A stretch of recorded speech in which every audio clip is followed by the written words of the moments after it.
I just want to get an idea as to what you guys expect to learn from this class because, there's many different ways that we can use the Tupi language. I apologize. I could be looking at you but I'm looking at my other screen right now, so it's gonna look a little bit awkward. But there's many different ways you can utilize Tupi, right? With etymologies of the topology of Brazil, city names, river names, folklore, different things about translating old literature, or it's just to connect with your roots or to actually speak. So um, I'm just going to call out each of you, and if you can just tell me your name, where you're calling in from, and what it is about Tupi that interests you. So without further ado, I'm going to start with Agnes because she was the first. So my name is Agnes, in Portuguese, Agnes, and um, I'm from São Paulo, and I'm not so sure what I expect. It's just I'm curious about it, so I kind of want to know a little bit because I know nothing. So that's the idea. Perfect. Thank you. And Danilo, how about you go next?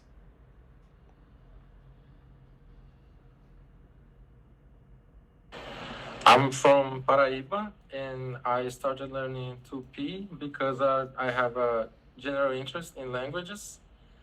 And I have the Eduardo Navarro book, so I study with it. Perfect. Perfect. Sweet. And now we'll move on to Anderesa. Hello. I live in Campinas now, but I'm from a small town called Peruíbe, which is Tupi for, I think, is something like Shark Lake. Shark Lake. Um, Ooh, yes, we could take a look at because that together. back in the day, there were lots and lots and lots of sharks on the beach Okay. where the town's located, but fishermen started killing them. Uh, So there's not as many sharks now. I see. That makes sense. That's a But common theme with Tupi the names, right? indigenous people that live there is still always called Peruibe like that because of the sharks, because there was so many sharks. And since I'm from a town that's heavily populated with indigenous people, I thought it would be interesting to learn. Perfect. Thank you for that story about your town. Let's move on to Paulo. Hey guys, I'm from São Luís, Maranhão, and I've been curious about Tupi lately, especially the similarities with Portuguese. Um, and um, Especially seeing your profile on Instagram, and yeah, I became more curious about it lately. Awesome. Great. Glad I'm having a positive influence. And Bruno? I'm actually curious about it because I do study lots of other languages. Oh, I didn't say where I'm from. I'm from Rio Grande do Sul. I'm curious about other languages, and I'm currently studying a native, very indigenous also language from South Africa, and um, it got me really curious because I was never really able to find actually material and stuff about Tupi. I mean, surely you can watch stuff on YouTube and stuff like that and maybe read about it, but I was not able to find resources on that. So when you mentioned you were studying it, it got me really curious about it. All right. Great. That's awesome. And Mateus, last but not least, how about you introduce yourself?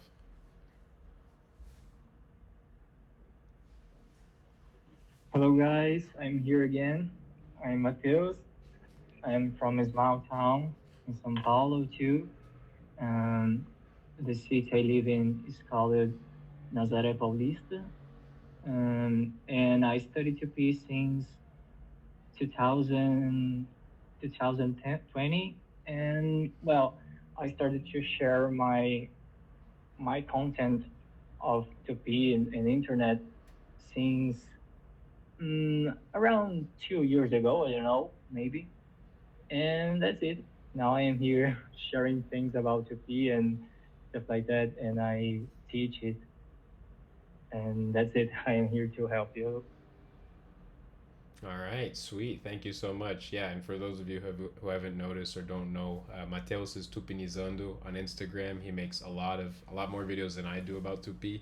He's much more knowledgeable in Tupi, so it's nice for him to be here to watch what I say in case I say something wrong. He can correct me, and we can all learn together. So sweet. And my name is Keon, of course. I'm sure all of you know me from my Instagram or some other means. And I became interested in Tupi after I saw Mateus's videos about Tupi, and I always loved etymology. And Tupi is the one thing that, you study everything in school as much as you can, you're still not going to know the etymologies of Tupi. As good of a student as you can be, they only care about Latin and Arabic and these other languages. So, for me, it was a kind of a dark space in the Portuguese language that I felt like it needed to be uncovered. And as I started to uncover it, I just kind of started to fall in love with the process of learning Tupi. It's a really cool language, and you see it everywhere. Because I do have some indigenous traces from the United States, and I study that indigenous language as well. But just the way that Tupi has been spread across the coast of Brazil is really impressive, especially when it comes to indigenous languages at that time. And so it's really cool how you can go all the way from Maranhão down to Rio Grande do Sul, and if you study Tupi Antigo, you'll be able to understand the place names. You'll be able to dissect them and understand what they mean, maybe what that place used to be about, like the Shark Beach that you're talking about. Maybe there's a history that we can learn from these names. So it's a really cool process that I think a lot of people can benefit from. So without further ado, let's start the class. So I'm going to share my screen here. Just give me a moment. Share screen number 2. And let me know if you all are seeing this. Right now it's on my Google Calendar, huh? Perfect. Yeah. All right. Yes. And I'm going to keep the chat here open on the side in case you don't want to talk, but I'm going to be pretty focused on this screen, so if you want me to stop, you want to interject, just turn off your microphone and say, "Hey, can you stop for a second? I have a question," or I want to add a comment, whatever you guys want to say. I want to encourage the interaction because the last class was a little bit silent, so I'm trying to figure out how to get this whole thing going. So we're going to go to the dictionary. First, I'll give you guys an orientation if you already haven't seen. This is the dictionary of Tupi Antigo, which I've been working on for about a year now. It's based on Navajo's dictionary, so Danilo, you already have his work. When we study Tupi, Navajo is kind of the biggest name of people that are alive that studied Tupi. He's my professor, he's Mateus's professor, he's everybody's professor because he wrote the book that everybody uses. And so this dictionary allows us to search for words, and if you don't have the complicated accents, it'll take care of it. So we can see Nheeng, which is the name of this website. Nheengga means falar, to speak, right? So when we put an A at the end, the Nheengga, to speak, becomes fala, palavras, lingua, right? It becomes a noun which represents words. So that's why I call it Nheengga, because it's a dictionary. It's a collection of words. So this is going to be an extremely useful resource to you. Anytime you lose it, it's in my bio. You just click on the link in my bio. You can find it very easily. And then here is the Gramatica. So this is going to be the basis of our studies in Tupi. This is what I'm working on. It's very much so work in progress. There's only about 2 or 3 articles, and they're going to be changing. There's going to be interactive lessons in it and all kinds of stuff. But this is going to be a grammar in Tupi, in English rather, a grammar of Tupi in English. So let's start talking about Tupi. What is Tupi Antigo? I use this word Tupi Antigo, and you've probably heard Tupinambá, Tupiniquim, Tupinicuia, Tupi Potiguara. There's all these Tupi Guarani. What's the difference between all these things? So Tupi Antigo belongs to a language family called the Tupian language family. This is a gigantic language family that has some 70 different languages across South America. So this is not just Brazil, this is encompassing a lot of South America. And if you look here, we can zoom in on just tiny little thing. You can see there's a sub branch right here called Tupi Guarani. So this is a sub family. So if we scroll down, we'll go ahead and take a look. This is an expanded view of that one section, Tupi Guarani. So all of these languages belong to a Tupi Guarani family, and they are what we refer to when we say Tupi Guarani. Tupi Guarani is not a language. It's a bunch of languages. Tupi is also a bunch of languages, which is just a bigger family tree. Sometimes we will just say Tupi, like, oh, I'm learning Tupi. When we say that, we're referring to Tupi Antigo, Old Tupi. A lot of people, when they speak English, they translate it to Old Tupi, but I don't do that. I don't know why. It loses some of its pizzazz, It just sounds so much better in Portuguese. Tupi Antigo. So, if we look at this family, you'll notice the main languages that we want to take into account are Tupi Antigo, which on this graph is called Tupinambá here. A lot of academics will call Tupi Antigo Tupinambá. They choose to do that for whatever reason, but the fact of the matter is that the Tupinambá are one people who spoke Tupi Antigo. There are a lot more different peoples like the Potiguara and the Tupiniquim that also spoke Tupi Antigo. So when we use words like Tupinambá to refer to the language, we're kind of taking away the agency of the other peoples who also spoke that language. So that's why a lot of us choose not to use this term. But when you go to study this academically, just know that when people talk about the language Tupinambá, they're talking about Tupi Antigo. Okay? Any questions? There was a lot of Tupis. All right. So, Guarani is the most widely spoken indigenous language in the Americas. It's spoken by around 7 million people in Paraguay. And that's really impressive, right? Because pretty much every other history of colonization that we hear about, the language either dies or becomes second class. And so that did become second class in Paraguay. But around the 90s and before then, there was kind of these movements to bring back the language. And so now it's being used in, even formal and professional spaces. You can speak Guarani. So it's really cool, bilingual. The history of Tupi Antigo starts with Anchieta, really. I mean, to be honest, obviously it goes back to Proto-Tupi, like thousands of years ago, but our history of Tupi Antigo that we have written down starts with Anchieta. So I'm sure everybody has heard that name before since you're all Brazilian. Anchieta basically was Basque, Vasco, right? So he came from Spain, in a part of Spain where they spoke a language that was not related to anything. Basque is an isolate.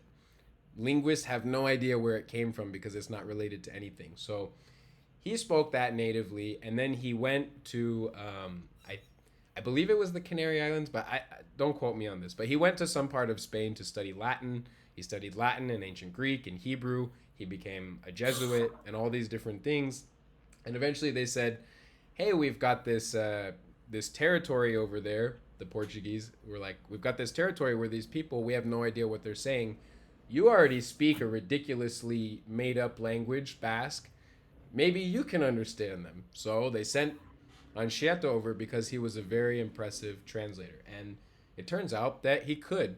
He ended up writing a grammar which he called, Lingua Brasilica. This was the name that he gave to this language. So if anyone ever tells you, oh, you don't speak Brazilian, you speak Portuguese, be like, no, I do speak Brazilian. I'm taking Tupi Antigo classes. It's Brazilian. So Lingua Brasilica was basically something that Anchieta got to Brazil, and he was traveling up and down the coast, and he said, you know what? All these people are speaking pretty much the same language. Like, this is the same language. If I can write a grammar, then we can give this to other padres, right? Other fathers, and they can start converting everybody to Christianity. So all of the texts that Anchieta writes about the language were either linguistic in nature or religious in nature. right? So Anchieta's goal was to evangelize the indigenous, to convert them to Christianity. As a result of that, his texts that we use, that we heavily rely on to study Tupi Antigo, which you guys are going to read and become familiar with, um, they kind of served as a like an enabler to the downfall of the Tupian language, while at the same time preserving them, if that makes any sense.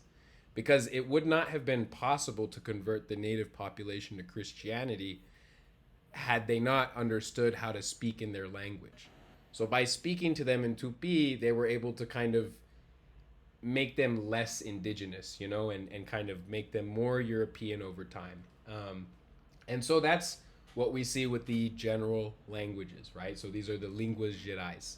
Over time, European men and indigenous women start to have kids. It was not the other way around. You can't have a white woman with an indigenous man. That's not okay. So as these people start having kids, there's bastards, non-bastards. They're not getting Portuguese education. They're not.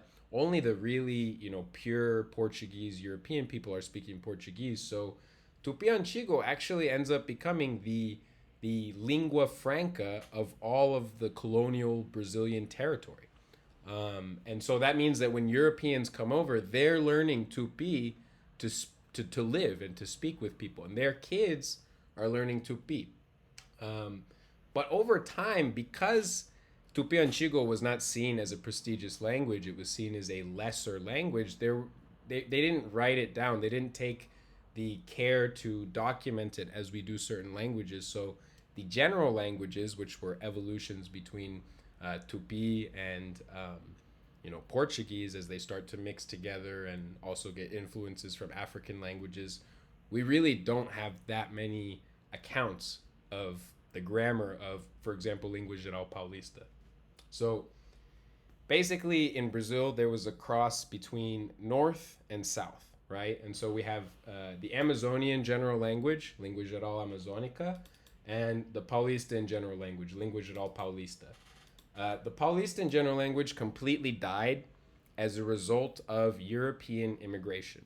You guys are probably familiar with the Marquis de Pombal, right? So he came over to Brazil and he said, no more indigenous languages. We are speaking Portuguese from now on. So when you say that, that's a law now, but that doesn't mean that everyone speaks Portuguese all of a sudden. It takes about 100 years for people to kind of stop speaking Tupi and Línguas Gerais. So what really brought that was all of the Italians and Spanish and Portuguese that came in en masse, and basically Dom Pedro was giving them free land. And let's see. One thing that can be on or off topic, is there any info on the origin of the retroflex R? Okay, we'll talk about that in a little bit. But yeah, there are some papers about that. I can send you guys some of that at the end. Maybe Mateus can help find it for us. If you can put a link to Navajo's paper about the Caipira, that would help. That would be helpful. But yeah, going back to this, basically, Língua Geral Paulista went away because all the Europeans coming were like, okay, I already have some knowledge of a Latin language. I'm going to learn Portuguese to go to Brazil. I'm not going to learn Tupi. Why would I learn this language? So they started getting better jobs. And so the native people said, we got to learn Portuguese, because if I want to get a good job, if I want to have a good life, I got to speak Portuguese. We can't just go around speaking the language of the indigenous. And so it kind of went away. Up north, that wasn't so much the case, right? The Europeans were not going to Manaus en masse. They were not going there the same way they were going to Rio de Janeiro and São Paulo. So as a result, Nheengatu is still alive today. I'm sure many of you have heard about it before. It has, and we're waiting on updated numbers, but last check, it has about 20,000 native speakers of Nheengatu. And so Nheengatu is an evolution of this Amazonian general language. And the interesting thing about it is that the people that speak Nheengatu today are not Tupian people. They did not originally speak Nheengatu or any Tupi Antigo or anything like this before the colonization. As a result of the colonization of the Portuguese, and honestly, not just the Portuguese, but at this time there were Dutch and French up north, these bandeirantes were basically coming into the interior of the country, and as they encountered more indigenous groups of people, they didn't try to speak to them in Portuguese. They tried to speak to them in Língua Geral and Tupi Antigo. And these people, they didn't speak Língua Geral and Tupi Antigo, but they had to communicate. So as a result, that's a big way that this became a lingua franca in Brazil, because even non-Tupian speaking indigenous people had to speak this language in order to communicate with the Portuguese, not in order to communicate with the Tupi, right? Because these peoples were not interacting because the Tupi stayed on the coast, right? The Tupi Antigo speakers, right? There are Tupian languages inside of, Amazon, but right now we're just talking about specifically Tupi Antigo. Those speakers were very separate from the current day speakers of Nheengatu. So it's a really interesting thing because a lot of people think of Nheengatu as this thing that's like very purely indigenous, right? And it shows a lot of our indigenous history in Brazil, but in reality, it's something that's very colonial in nature because it represents a displacement of their own native language by the Portuguese. It's just the fact that they use Tupi Antigo instead of Portuguese. So it's a pretty interesting thing. And over time, if you guys are interested in learning Nheengatu, it is a much simpler grammar than Tupi Antigo. I'll just tell you that up front. Tupi Antigo is really heavy when it comes to grammar.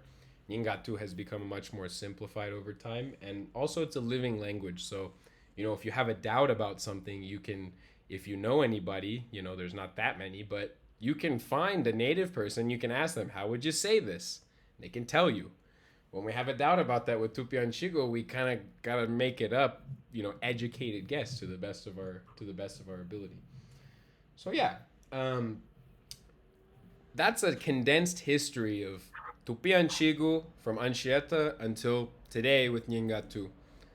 Are there any questions or comments or concerns or interjections?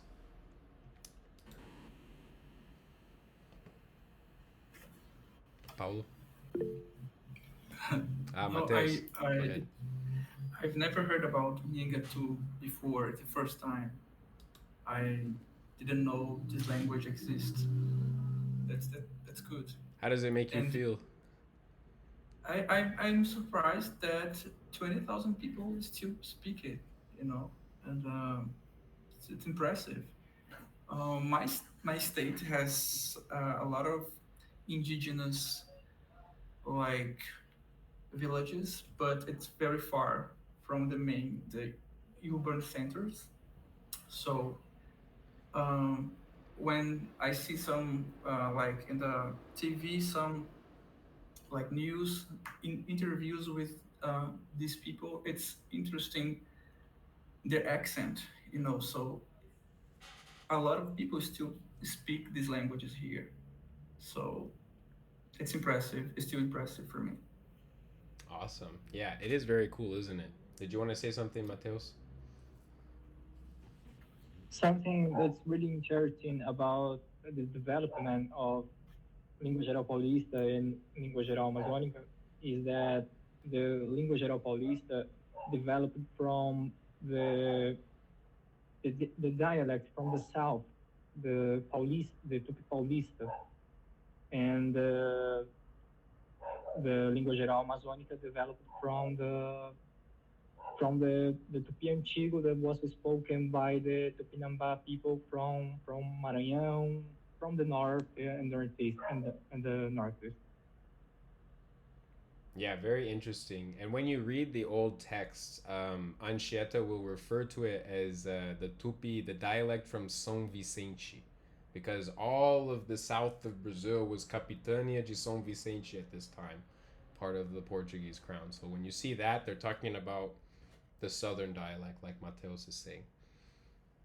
All right. Any other comments? I'd just like to say that there's an app to practice Nheengatu. I think it's very new. I've read that in G1. I've actually read that. I've never tried it, but I know that there is one. Yes, it's really cool that they're making these kinds of applications, and that's kind of what I'm trying to do here with Tupi Antigo, and I'm definitely going to try to do it when I have free time. I've been spending all my time on this grammar. But yeah, it's really cool, these kind of initiatives, right? I think at the moment, you know, obviously I haven't lived in Brazil my whole life, but it really feels like there's a renaissance of indigenous languages happening within Brazil. It feels like people are really taking the time. I mean, you just everybody here right now, you know, you got to give yourself a pat on the back because it's really not common to be interested in this kind of stuff in this day and age, and it's becoming more common, and it's really cool. All right, moving on. So we got through a history lesson, so I figured I want to give you guys just a little run through on how the website itself works. You guys will see I'm trying to add more features and tips and stuff as you go. You can read this in your own time, of course. It goes a little bit more in depth on what I was talking about today. This is a preview as to what the interaction is going to look like. You know, I'll ask you a question. How do you say good morning in Tupi Antigo? And then you can type in the answer like, oh, tiape ko ema. And it says, oh no, you have to say tiande ko ema. And you fix it and you hit enter and then it's green. So these are like little, I'm going to be sprinkling these throughout the lesson. So as you read, you can test your, you know, make sure you practice because, you know, reading is one thing, but practicing really helps us a lot more. It is just a preview. There's a lot to come. I'll let you guys know when they're ready. This is something that I've been working on. I literally have been working on this in the past 2 hours. So I didn't get all of the sounds, but I've been trying to make a pronunciation guide for all of you. And so I thought, why don't we go through each of these sounds together, and you guys feel free to repeat as I say these words. And I'm just going to go through some of the different sounds in Tupi Antigo and describe them to you. So we're going to be using the orthography of Navajo. So Danilo, you're already familiar with it. I put the IPA next to it for you language nerds to know exactly what it is. And then here's an example word, which I need to fix the definition. It's not coming up. But if you click on these example words here, they'll come up with the actual dictionary entry of this word itself. Anywhere throughout this grammar, if you see a word that's in yellow like this, you can click on it and remember what it means. But it's hidden by default so that you can test your memory. And here's the translation hair. So if you click on this, it should say this pronunciation. So-o. So-o. So-o. Can you guys hear that? So-o. No, we cannot. No? Okay. Well, I'll just say it then, since I'm here. This is my voice anyway. So-o. Yeah. So this is what we call in a glottal stop in linguistics. It's in Portuguese, it's oclusão glotal. That basically just means we're gonna put like a punch in our throat. And if you know, when we speak English, like, you know, when British people say bottle of water, you know, butter, that's what that is. That's what we're doing here. So and you know the difference between that and that means animal, right? Bicho. If you said that without the oclusão glotal, without the glottal stop, it would just sound like so. You hear the difference? So, not correct. The correct is so-o. Okay? So that's the first one. The next one is awa. Awa. This is just sounds just like Portuguese. And so this means hair. You can see that it starts with an oclusão glotal, starts with the glottal stop. So awa. You have to kind of build up the air in your throat. And then we have with an accent, awa. Just like Portuguese. Awa, that means indigenous, an indigenous man or just a man. Sometimes it's used to differentiate indigenous men from non-indigenous men. Awa. So when you see Abaporu, right, that famous painting by Tarsila, whatever her name is, that's Awa means like man or indigenous man. And you can see I need to fix it here. Some of these definitions aren't working. So if you guys see any errors like this where the definition's not loading, just send me a message because I'm not going to catch all of them. The next one is the nasal A, cunha. So you guys have probably seen BBB this time. Everybody in Brazil knows this word at this point, right? Cunha. Cunha poranga. It literally means beautiful woman. Cunha. Cunha. Cunha. Cunha. Now we have tava. Notice that the B in Tupi Antigo is not a B like in Portuguese and English where we say ba ba ba. It's like Spanish. You know, in Spanish they don't actually touch their lips together. They just get really close. You know, ovido, ovido, like that. You know, ovido. So this is not taba, it's tava, tava. So you just kind of gotta practice. It's a light tap of your lips, tava. Almost a W, but not quite. It's just a little bit different. Tava. So tava means village, aldeia, right? This would be where all of the Tupi lived in a group together. That's your tava. The next one is the E sound. Quer. Quer means dormir. A quer. Eu dormo. Eu dormi. A quer. Ere quer. You know, tu dormes. Next. Bebé. Pretty much the same thing, but it has an accent. Bebé. And remember, the B is not a be, it's a we. So, bebé. Kind of like that. So, bebé means flight. They use flight, what is it? Carai bebé. In Tupi Antigo, Anchieta created these words to try and describe Christian ideas to people who had no idea what a Christian was. And so the way that he described angels was carai bebé, which basically means a flying Christian. Yeah, or abare bebé, right? Abare bebé is like a flying padre. So flying Christian, that's what an angel is in Tupi Antigo. It's pretty funny. Moving on, añe, añe, right? So this is an E nasalized. We have this sound in Portuguese, we just don't write it with orthography. And not every time you see it in Tupi, it's gonna have the tilde, just like Portuguese. Añe, that means really, like actually. Na verdade, añe, añe. Next we have sawi. Sawi. If you see the U, the U with a little hat on top of it, that's like a W in English. And this is like an orthographical difference. If you see a G, U, or just a U, it's the same sound. It's just like some people, as you see, this is sawi. The definition is o mesmo que sawi, right? It's just a different way to write it. Kind of annoying, but it is what it is. And obviously, in English, that's called a marmoset. If you told any English speaker what a marmoset was, you know, maybe 10% chance they'll know what that word is, because we don't have these animals in our countries. All right, so next we have E, ui. Ui. Ui is farinha, flour, right? Ui. Ui. And now aiva. Aiva. Aiva. So aiva is bad. You're going to see this in a lot of names like Paraíba. It can mean difficult, it can mean bad, poor quality. So Paraíba wants to say something like a river that's difficult to navigate, like a poor river, right? A river that you can't really get your boat through. And if I've talked to people, I'm gonna go to Paraíba for the first time in May, but I've talked to people there, and they're like, you know what, that river is hard to navigate a boat through, and they say that, but who knows? Maybe they're lying to me. A lot of people just want to believe in these Tupi things. Yes, Danilo.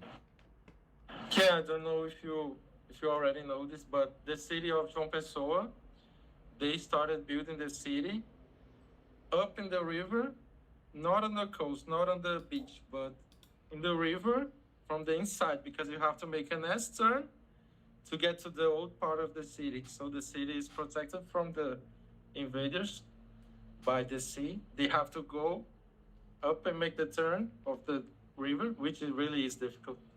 Wow. You can see it's still to the old part of the town. I appreciate the information. That's good to know. Well, there we go. We have a first-hand account from a native, an indigenous. All right, let's move on to the next word. Yande. This one's a word you'll hear a lot. This is the subject pronoun, like we. It's also an object pronoun. This just means nós inclusivo. This means us. I'm talking about us and you, right? Because the only difference between yande and ore in Tupi Antigo is that ore means we, but not the person I'm talking to. I'm talking to you and I say ore, I'm not including you. You're not included. If I say yande, you are included. So that's something in Tupi that we have that in English and Portuguese, we just don't really have a great way to describe that. It's ambiguous. In Tupi, it's more specific. We know who we're talking about. Yande. Some people say this yande, this ya. So this I with a hat, it's like the English Y. It's a semi-vowel. It's not a full vowel. It's a semi-vowel. So it's the ya. It's that sound. Some people say ja. You know, like how Argentinians pronounce some things like jam, sham. Kind of like that noise. Some people say jande.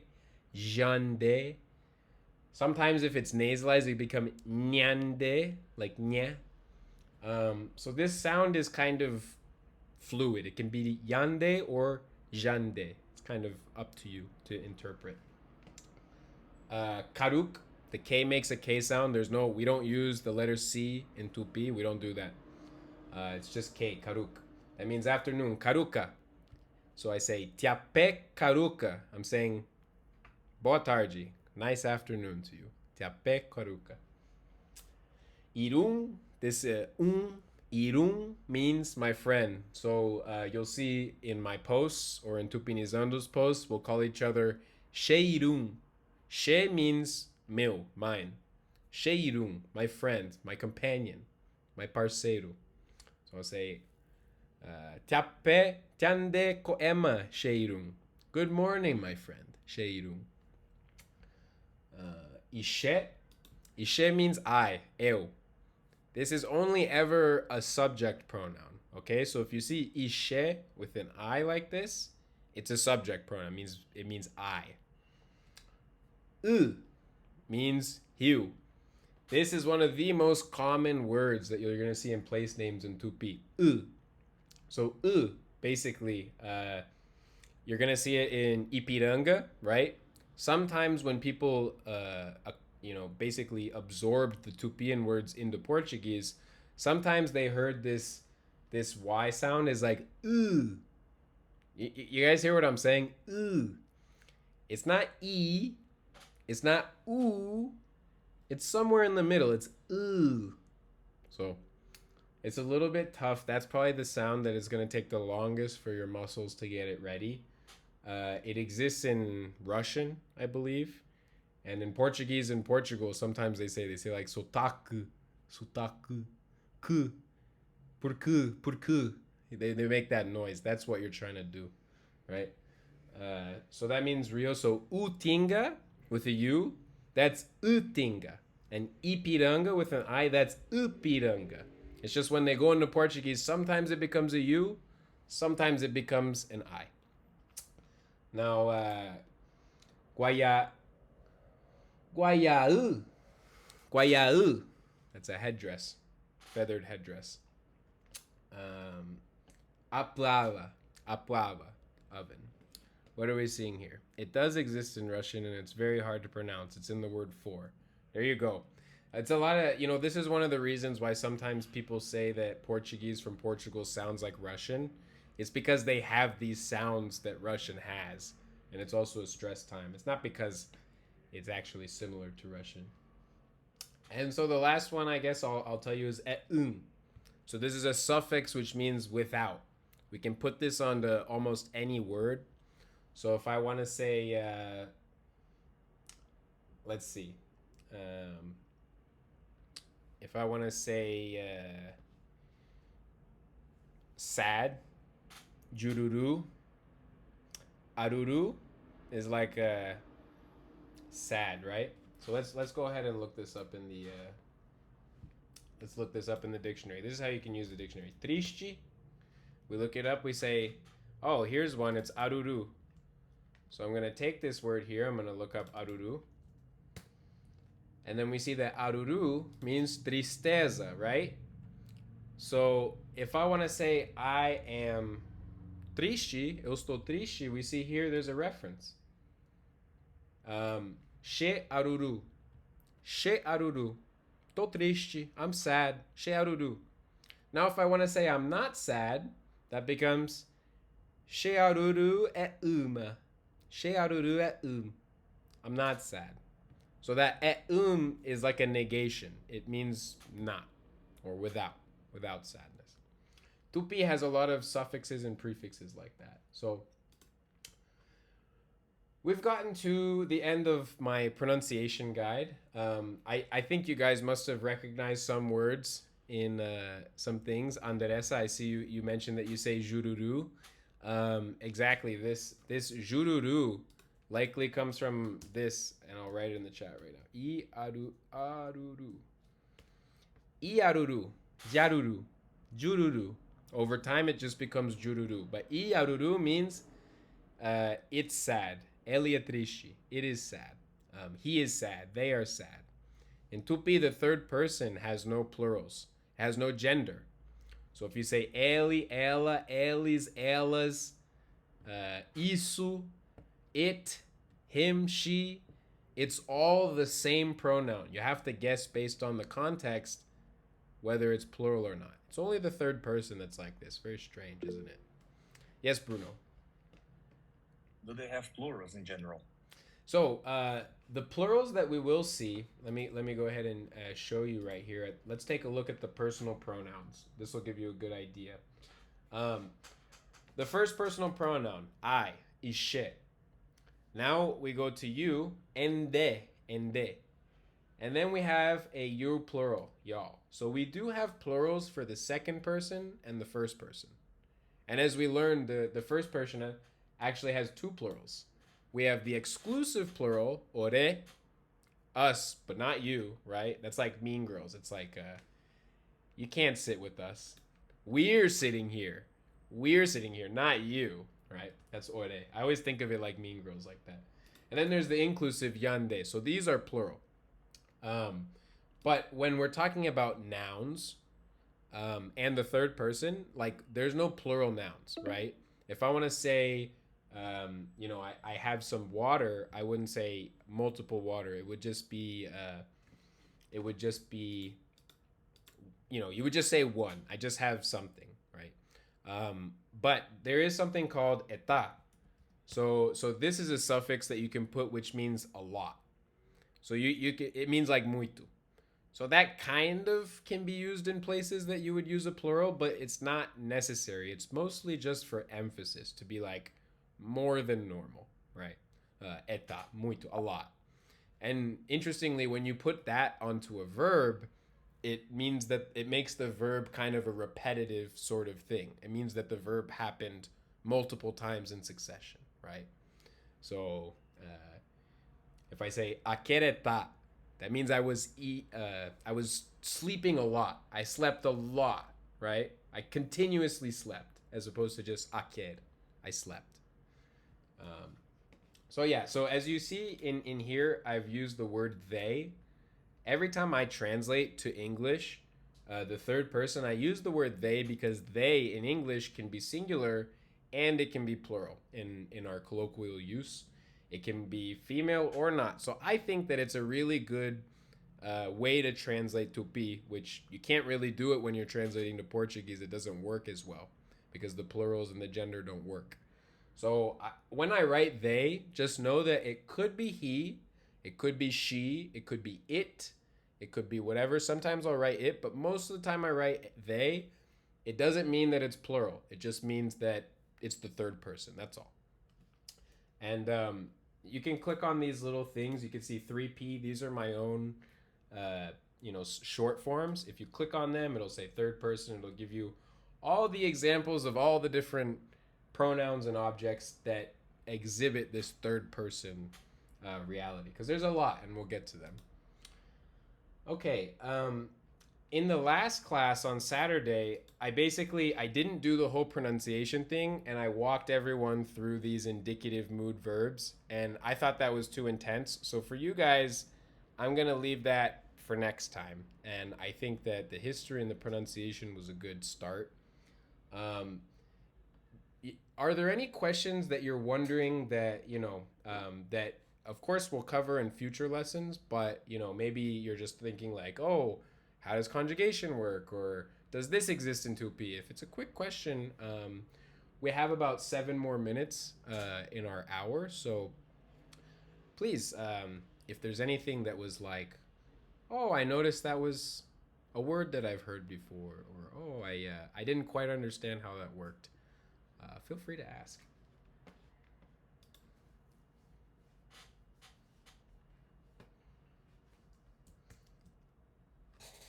All right. Well, it would be a great thing to know the verb tenses and the art that I asked in the beginning. If I said you were sending something, so I think it's a good time to explain a little bit, if you know. Yeah, sure. I mean, I'll give you guys just a quick look at the way that verbs work. And what we can do is we'll go over this section about roots. And this is, again, it's in my bio. I highly recommend you guys go through, read it, give me feedback. Whatever was confusing, whatever you liked, I'll hear that too. You can give me praise. Yeah. In Tupi, there are things called roots, which I call roots, right? I call them that because words in Tupi are not categorically nouns and they're not categorically verbs. They're not categorically adjectives, right? So these words that that hold content, they hold meaning. They're not just connecting words like for, and, or, but, nor, yet, so. These words have roots, and these roots can either become nouns or adjectives, or they can become verbs. And there's 3 main qualities, attributes, characteristics, right, about these roots, which are inherent to the root itself. They are immutable and they will never change, right? So one of those things is transitivity. And for those of you who aren't familiar with that word, that there's intransitive verbs like that don't have an object. I run, right? There's no object. And then there's transitive verbs like I eat food, right? Here, food is the object. I'm the subject, food is the object. I eat food. So roots will either be transitive or intransitive. The second quality is a conjugation class. In Tupi Antigo, we have 2 different conjugation classes. So we have what we call the primera class, the first class, and we have the second class. Every single transitive verb is in the first class. Every single second class verb is intransitive. That is easy to remember. There are some intransitive verbs of the first class. That's a little bit confusing when I say it like that, but as you start to study, it'll become easier. So just remember, there's transitive, intransitive, and then there's first class and second class. And then the last thing is a purely phonetic. It doesn't change the conjugation. It's just some roots are pluriform, so they get an extra letter. That's all. They get an extra letter when you conjugate it. And so just to show you what that looks like in practice, in the indicative mood real quick, you guys should go and kind of read through this indicative mood, and that's basically your homework. We're going to go through this in the next class, but I want you guys to read it and come up with questions and maybe try some of the examples, try to conjugate a random verb from the dictionary based on the rules that you learned. I have all of the instructions here of how to conjugate any verb, and it's very in-depth. We're going to spend multiple classes on this, right? This is going to be a very good utility for you. But basically, the second class verbs, they get these prefixes, and the first class verbs, they get these prefixes. There's a lot of nuances, but that is the general idea. So with this page, you can go conjugate stuff, and then next week we'll go check it out. Danilo.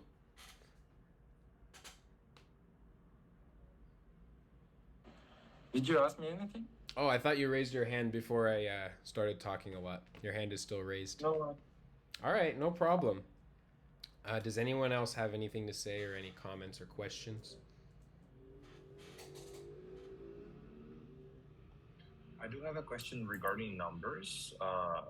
As I said, I'm studying another indigenous language too from another continent, and they don't have numbers. And I don't know if that's a general thing or whatever. Like, are there numbers in this language? Like, is counting a concept? Yeah, we have, there's 4 numbers, and then once you get to 5, you use the word for hand, right? Because we got 5 fingers. So, you have Oyape, number one. You have Mokuin, which is number two. Mosapur, number three. And then Oyorunduk, which is number four. And then once you get to five, it's Po. If you want to go past five, you would say one plus my hand or my hand plus one. It's kind of freestyle. You just start combining the words to get something. You can say there's a word opa combo. Opa combo, right? All of these hands. I think I'm saying this right. It's like it literally means all of these hands, and it means 10 because you're saying both of my hands that I have right here, and that means 10. So that's how the counting works. And yeah, I'll talk about that a little bit more in a class. That's cool because some of the etymology of the numbers is actually very interesting. Like they're actual words with meanings, and they make sense. So we'll go into that a little bit in some of the later classes. Anyone else?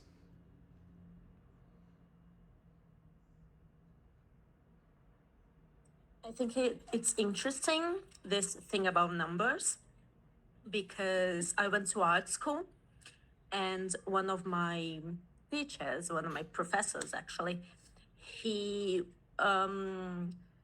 went to study the way that indigenous people think and do art, which is very different. And he said one of the places he went, they had only three numbers. They had 1, 2, 3, and past that, it was just many. Yeah.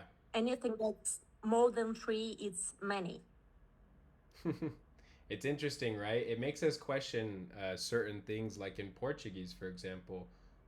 Most people don't even realize that 1 and 2 have genders, but once you get to 3, it stops, right? Say uma, duas. You don't say trezas. You just say tres. Why does it stop at 2? So it's interesting. Even sometimes when we don't have words for a concept, it doesn't mean that we can't think about it, but it just means that we think about it in a different way. It's very interesting. Danilo, you want to say something again?